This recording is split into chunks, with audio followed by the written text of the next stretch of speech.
So this is a big, big day, a beautiful day, potentially one of the great days ever in civilization. Things that have been going on for hundreds of years and thousands of years. We're at a minimum very, very close, and I think we're beyond very close.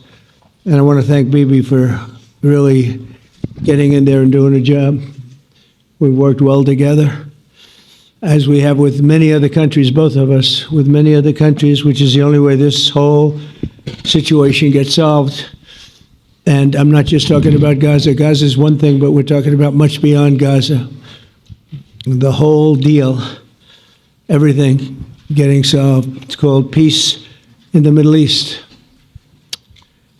So today is a historic day for peace, and Prime Minister Netanyahu and I have just concluded an important meeting on many vital issues, including Iran, trade, the expansion of the Abraham Accords, and most importantly, we discussed how to end the war in Gaza, but it's just a part of the bigger picture, which is peace in the Middle East, and let's call it eternal peace in the Middle East. So this is far more than anybody expected, but the level of support that I've had from the nations in the Middle East and surrounding Israel and neighbors of Israel has been incredible, incredible. Every single one of them. This afternoon, after extensive consultation with our friends and partners throughout the region, I'm formally releasing our principles for peace, which people have really liked, I must say. And these are done, not just routinely done, these are done with total consideration and working with the nations that we're talking about. All of these nations have made contributions to those suggestions.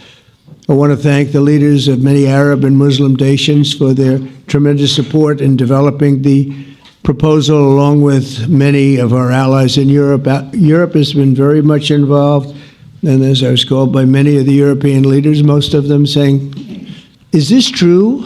Are you really doing peace in the Middle East? This is the most incredible thing we've heard." Some think it's the biggest thing they've ever heard. They called just to find out, was it just a rumor or is it actually done? And then they said, have you spoken to the Arab leaders? Have you spoken to all of the other leaders that we have to get? A lot of people involved in this one. I also want to thank Prime Minister Netanyahu for agreeing to the plan and for trusting that if we work together, we can bring an end to the death and destruction that we've seen for so many years, decades, even centuries, and begin a new chapter of security, peace, and prosperity for the entire region. And I want to just say that my meetings and dialogue that we had with so many countries, Saudi Arabia as an example, the king is a phenomenal person.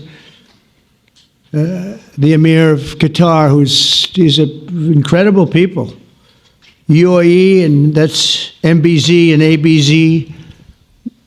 We're totally involved. These are the people that we've been dealing with and who've been actually very much involved in this negotiation, giving us ideas, things they can live with, things they can't live with. Pretty complex. I mean, after 2,000, 3,000 years, whatever it is, I guess it's got to be a little complex, or it would have been done a long time ago. The King of Jordan was with us, as you know, in the United Nations. The President of Turkey, President Erdogan, is a friend of mine, a strong man, but a good man. President of Indonesia, somebody who's an amazing leader, Prabowo. He is an amazing leader and respected by everybody. He was in the room with us. We were together with most of these people that I'm mentioning. Others were by phone or the next day. The Prime Minister and the Field Marshal of Pakistan, they were with us right from the beginning. Incredible. In fact, they just put out a statement that they fully believe in this pact. It just came out just as I was walking around. They said, sir, you have a big notice from the Prime Minister of Pakistan and from the Field Marshal that they back this 100%. President El-Sisi of Egypt, who's terrific. And these are people I've gotten to know over the years. I mean, I would say it started around 2015 and then went into 2016 when the presidency officially began. But I've known him actually for a long time, and there are many cases really great men. I can't say in all cases, but I will tell you in many cases they're great men, and some great women too. They tend to be mostly men, however, I will say that. But if accepted by Hamas, this proposal calls for the release of all remaining hostages immediately, but in no case more than 72 hours. So the hostages are coming back, and I hate even saying this from the standpoint, doesn't sound right, but it is so important to the parents. The bodies of the young men, I believe in almost all cases, the young men are coming back immediately. I met with parents. The parents felt as strongly about getting the body of their dead boy back as they did as though the boy were alive and well. It's so important to them. And it means the immediate end to the war itself, not just Gaza. It's the war itself. Under the plan, Arab and Muslim countries have committed, and in writing in many cases, but I actually would take their word for it. The people I mentioned, I'd take their word for it, to demilitarize Gaza, and that's quickly. Decommission the military capabilities of Hamas and all other terror organizations. Do that immediately. And we're relying on the countries that I named and others to deal with Hamas. And I'm hearing that Hamas wants to get this done too, and that's a good thing. And destroy all terror infrastructure, including the tunnels, weapons of production facilities. They have a lot of production facilities that we're destroying. They'll also help train local police forces in the areas that we're discussing right now, in particular in and around Gaza, working with the new transitional authority in Gaza. All parties will agree on a timeline for Israeli forces to withdraw in phases. They'll be withdrawing in phases. No more shooting, hopefully, as progress is made toward achieving these goals. Arab and Muslim nations need to be allowed the chance to fulfill these commitments of dealing with Hamas. They have to deal with them because they were the one group that we have not dealt with. I haven't dealt with them. But the Arab countries are going to, and Muslim countries are going to be dealing with Hamas, and I believe they've already been there. I think they probably have an understanding, and they haven't maybe mentioned that, but I would imagine they do. Otherwise, they wouldn't have gone as far as they've gone. If they're unable to do so, then Israel would have the absolute right and actually our full backing, the U.S. full backing. Marco's here, and a lot of our leaders are here, our great Vice President, Susie Wiles, Steve Witkoff, Jared Kushner.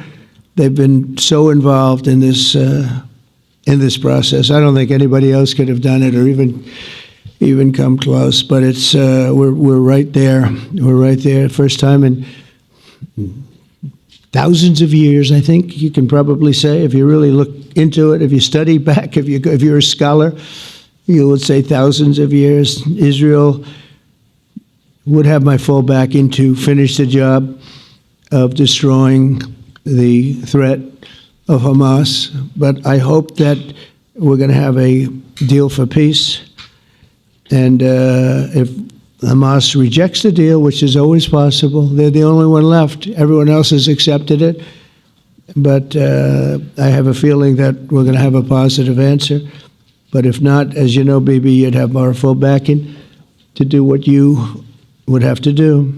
Everyone understands that the ultimate result must be the elimination of any danger posed in the region, and that danger is caused by Hamas.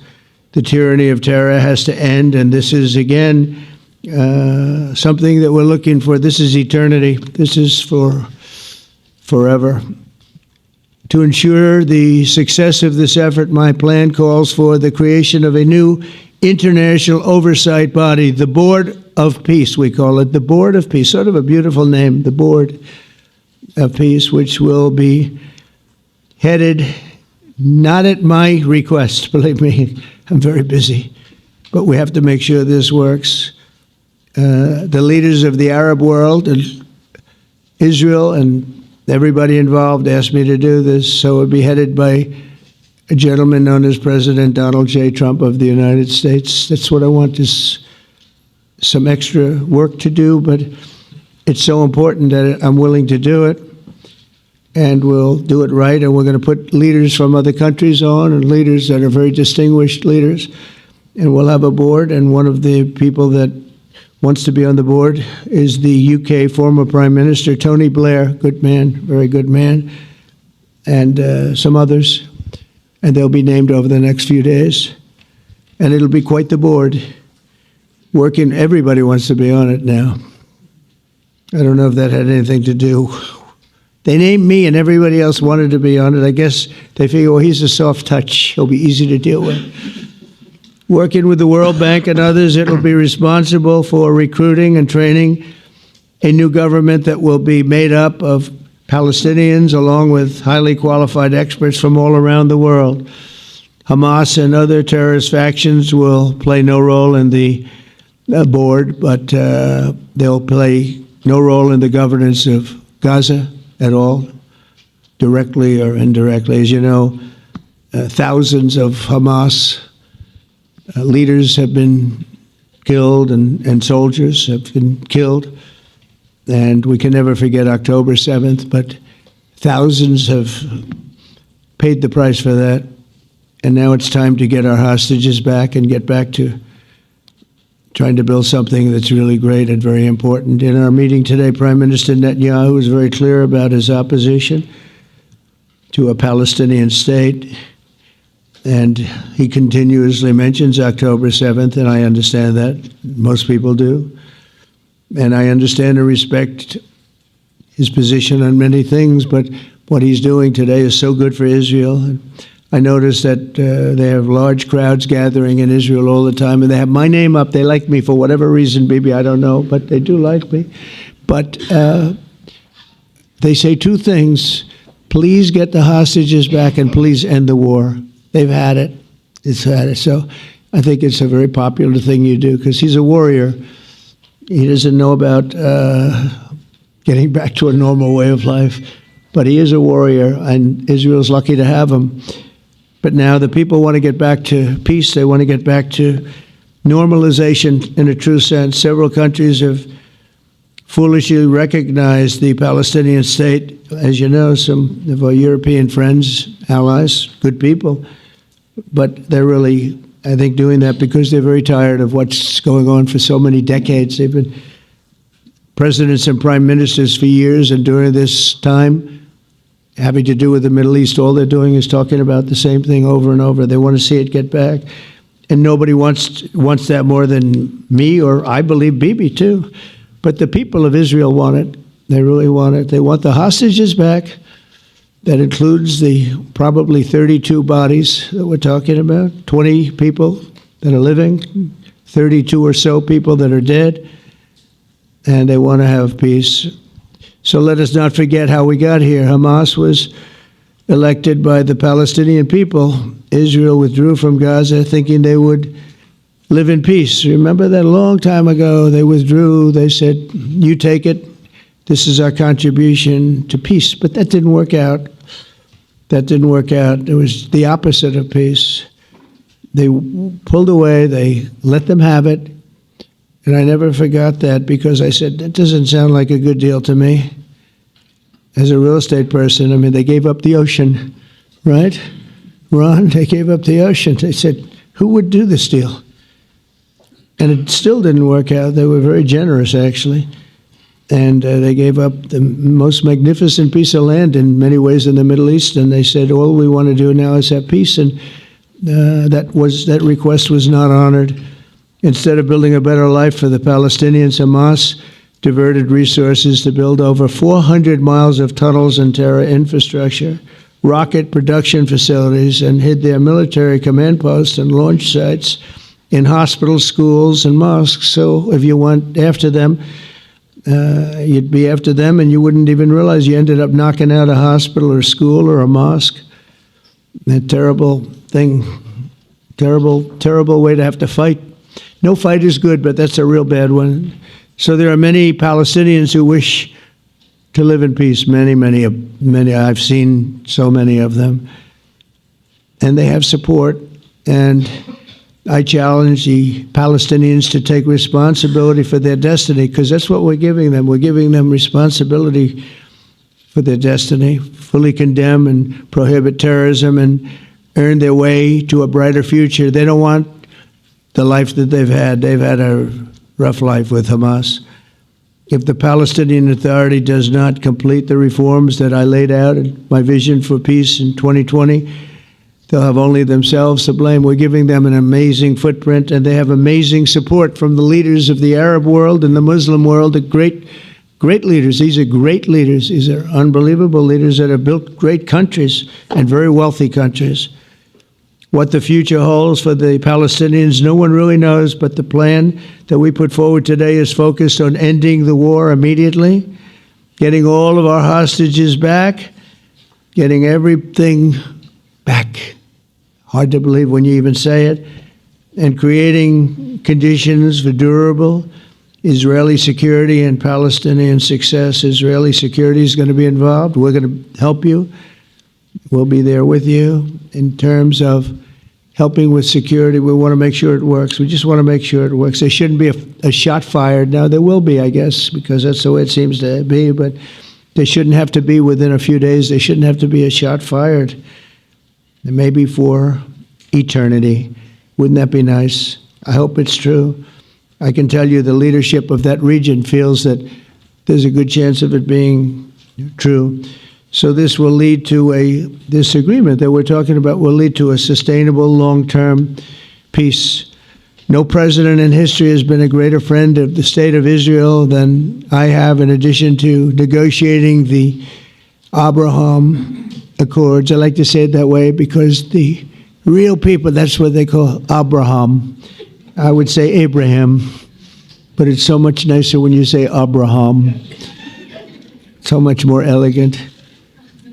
But the Abraham Accords are amazing. Jared, you did that along with your group of geniuses, and nobody thought that could be done. We have 4 countries, and Sleepy Joe Biden didn't do a thing. He didn't even know what the hell they were. He should have had them fold up. But I think this will also lead to packing them. And who knows, maybe even Iran can get in there. I hope, we hope we're going to be able to get along with Iran. I think they're going to be open to it. I really believe that. But they could be a member. I long ago said, I'll bet you at some point Iran will be a member of the Accords. And little did I realize it was going to take this turn. That was some turn we did with the B-2s. But I think they might very well be there because it's a great thing for them economically. I recognize the eternal capital of Israel. I opened the American embassy in Jerusalem. That was something that everyone said would never be done, could never be done.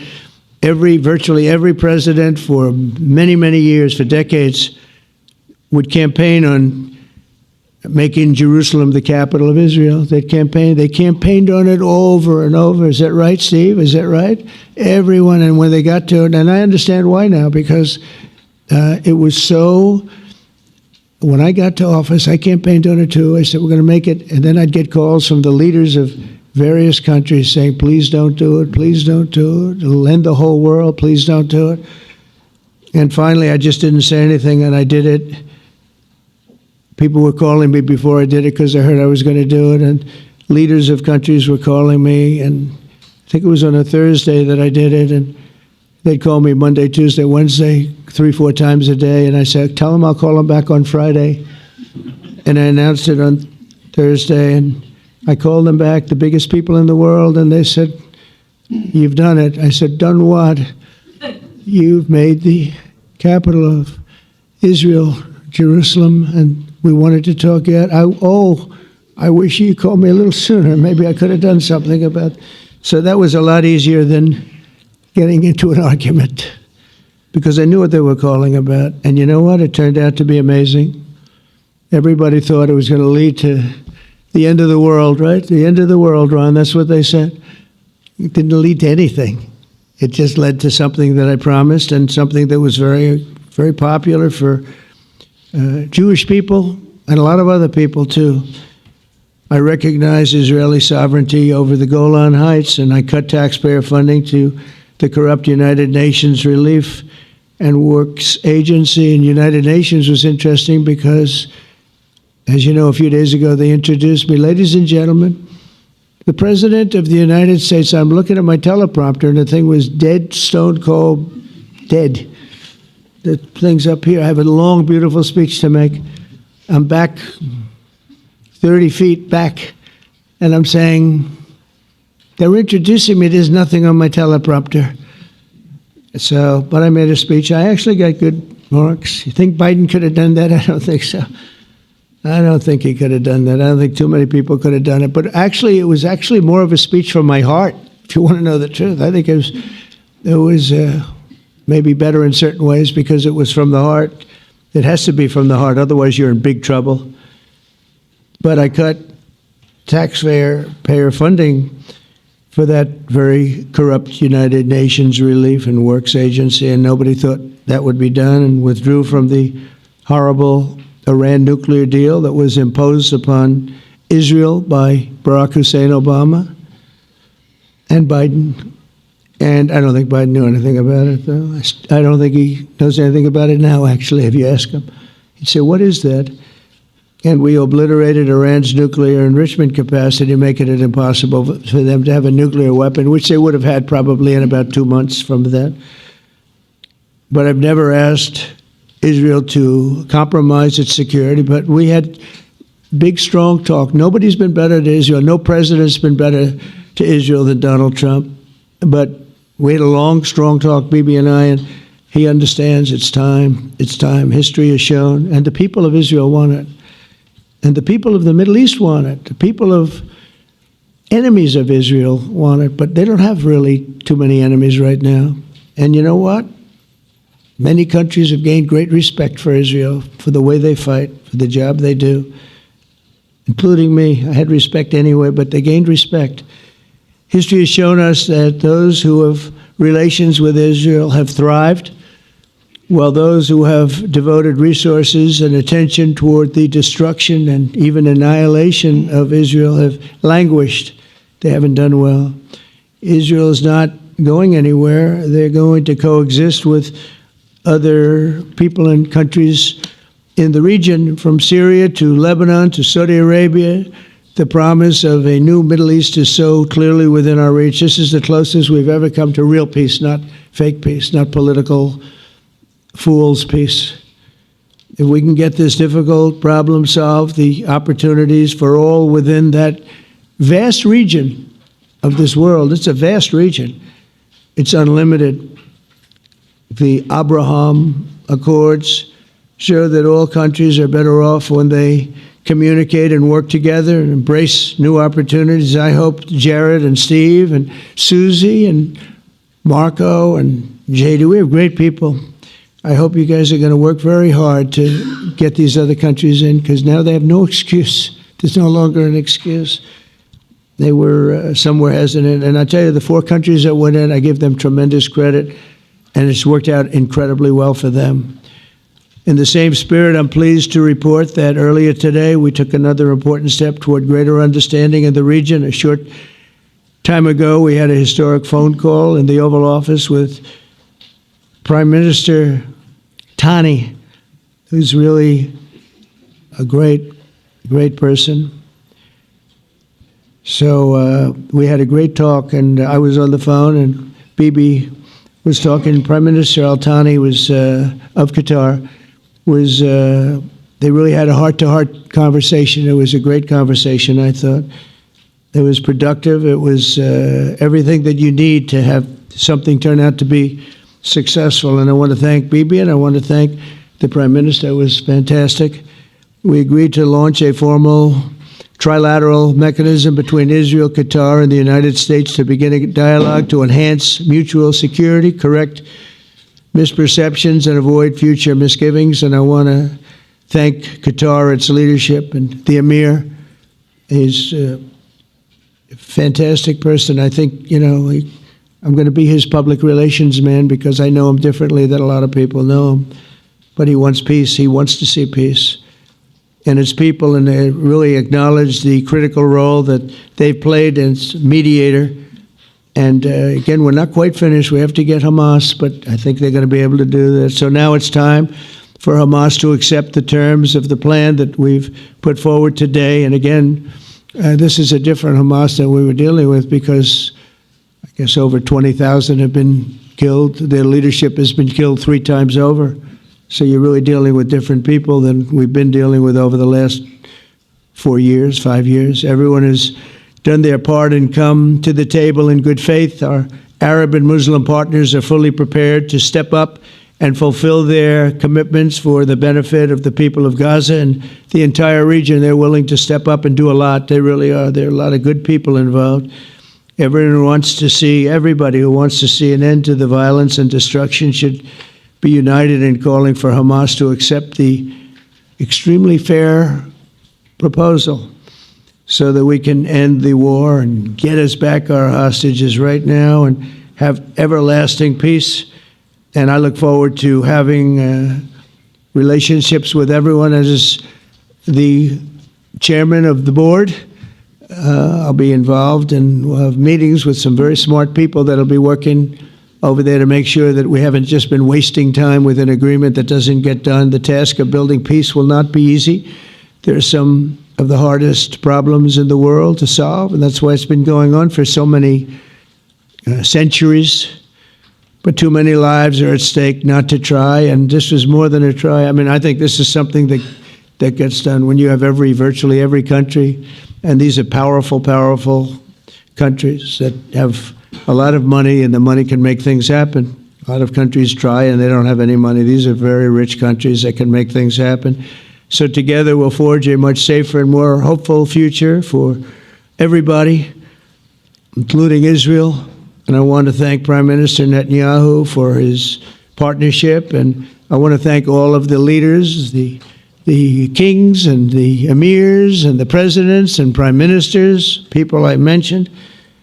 And they've been absolutely fantastic to work with, and it's just happened very quickly. It's happened from a couple of weeks before I had a couple of meetings, but a couple of weeks before we went to the United Nations, and we had some incredible meetings. It all came to place. It all took place, and everybody wanted to be a part of it. I don't have anybody that's saying we don't want anything to do with it. It's just the opposite.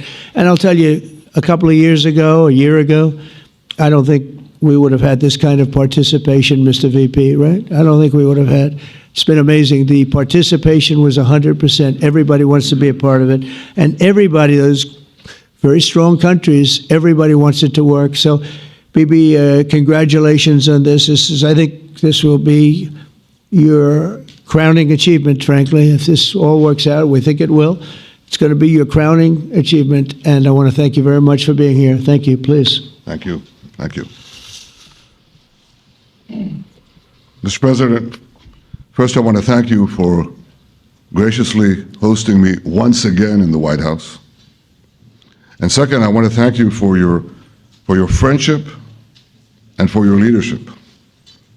From Jerusalem to Tehran, from the Golan Heights to Gaza, you've proven time and again what I've said many times. You are the greatest friend that Israel has ever had in the White House.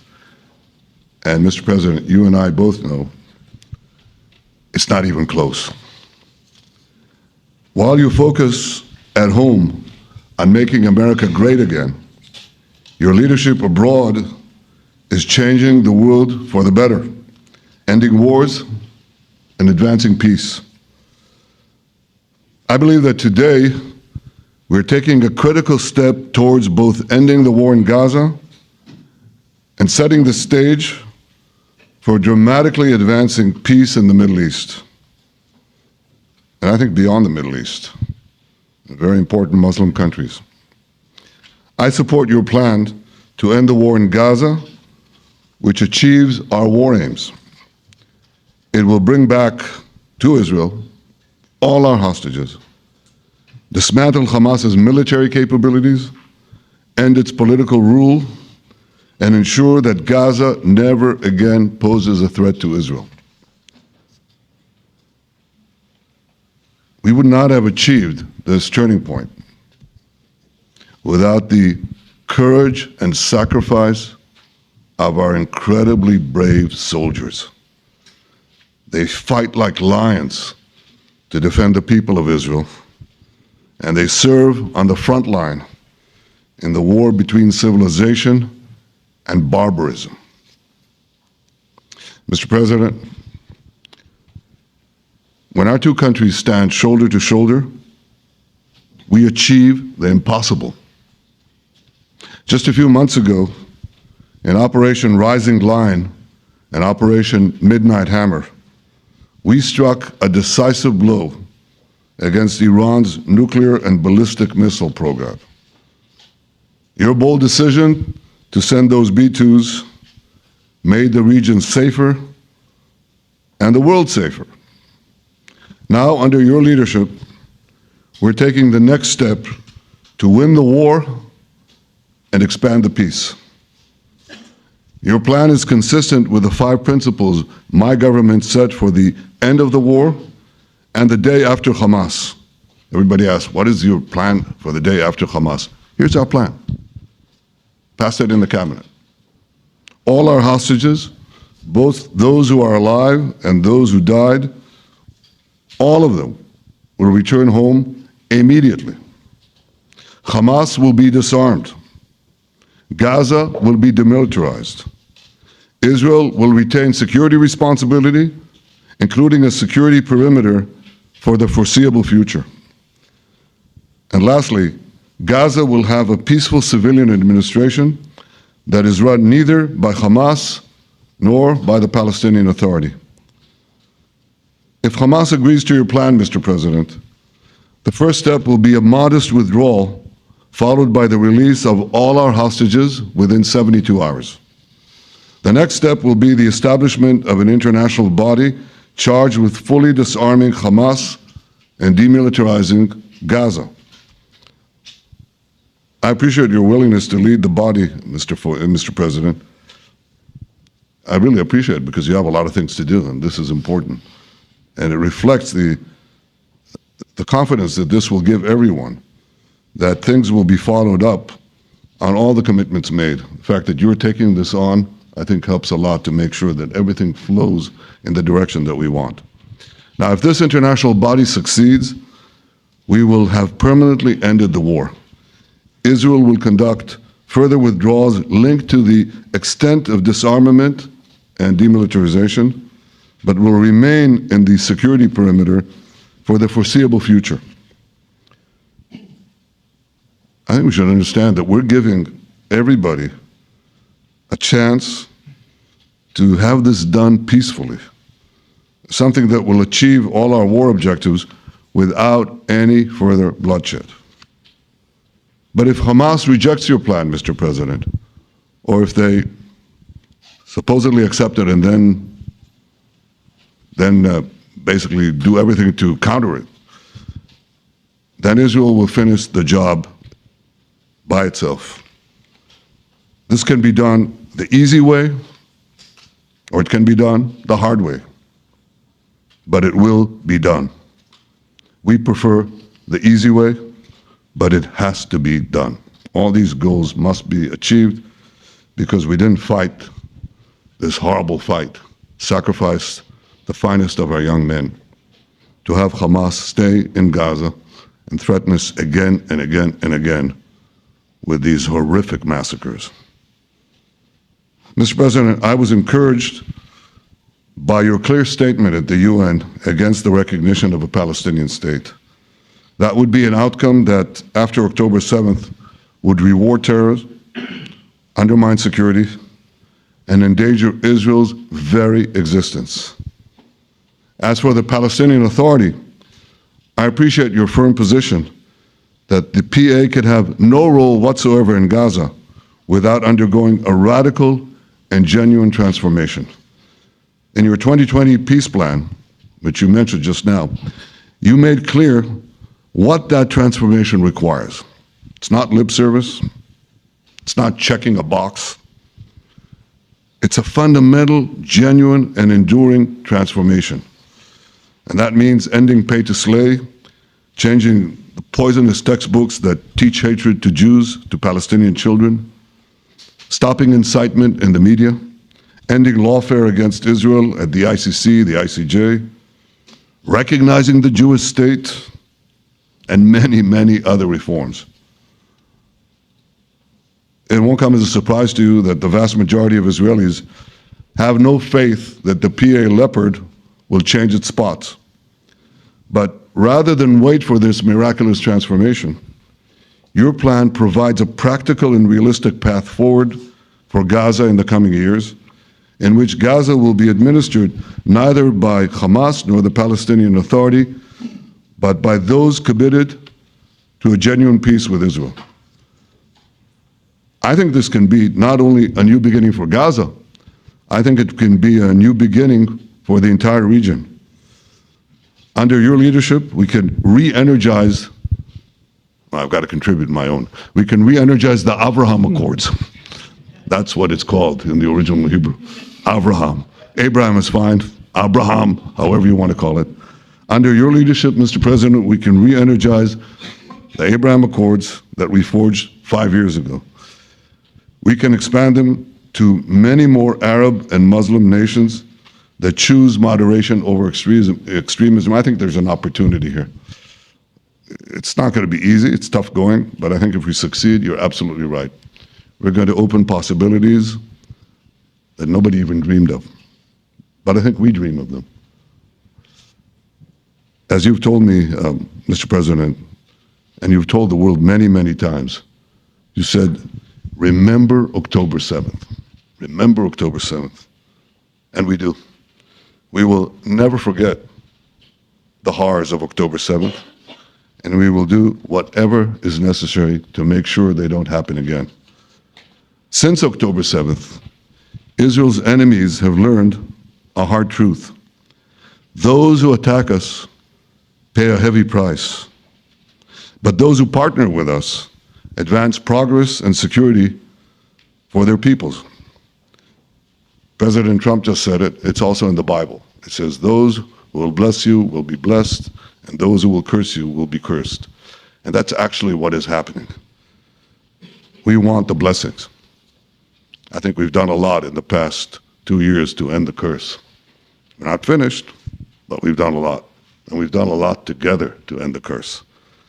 I want to thank your entire team for their efforts to get to this point. I especially want to thank Steve Witkoff and Jared Kushner for their indefatigable work to bring Israel and Arab states in the region closer together. I am deeply grateful to both of them for their work. We had a phone call today just to make it clear.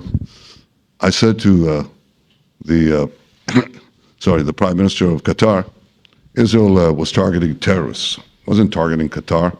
And of course, we regretted the loss of the Qatari citizen, wasn't our target. And I very much appreciate President Trump's proposal to have a trilateral body, the United States, Israel, and Qatar, to work out respective grievances. There are quite a few. But if we could try to mitigate them or put it on a different footing, I think that'll be good for everyone. Above all the people, the fine team, many helpers who've done this, I want to thank you, Mr. President. History has already shown that under your leadership, Israel and America can change the face of the Middle East. And today I'm hopeful that your plan to end the war in Gaza will do so again and do so soon. It will free our hostages, end Hamas's tyranny in Gaza, and enable a more secure and prosperous future for the peoples of our region. Thank you, Mr. President. May God bless America. May God bless Israel. May God bless the indispensable alliance between our countries. And may I add, in Hebrew, G'mal Chatima Tova, may we all be inscribed in the book of life. Thank you. Thank you very much, Bibi. So I think while we wait for these documents to be signed and get everybody in line, I think it maybe is not really appropriate to take questions. I'm meeting with, as you know, a couple of Democrats in a little while about the country, about keeping our country open. They're going to have to do some things because their ideas are not very good ones. They're very bad for our country. So we'll see how that works out. But this is something that was really historic today. This was something that was amazing. I think, Bibi, I mean, depending on you, I think while we're waiting for signatures and waiting for approvals from a lot of different countries that are involved in this, we probably shouldn't take questions, or would you like to take a question or two from perhaps a friendly Israeli reporter, if there's such a thing? That's a very, very tough proposition. But I would think, Mr. President, that I would go by your instinct that this is, we'll have enough time for questions. Let's settle the issue first, I think. Thank you very much, everybody. Thank you.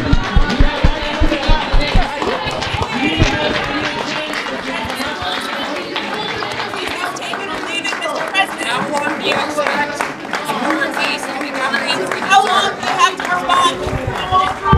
Hamas leaders in Qatar are off limits now. Mr. President, how many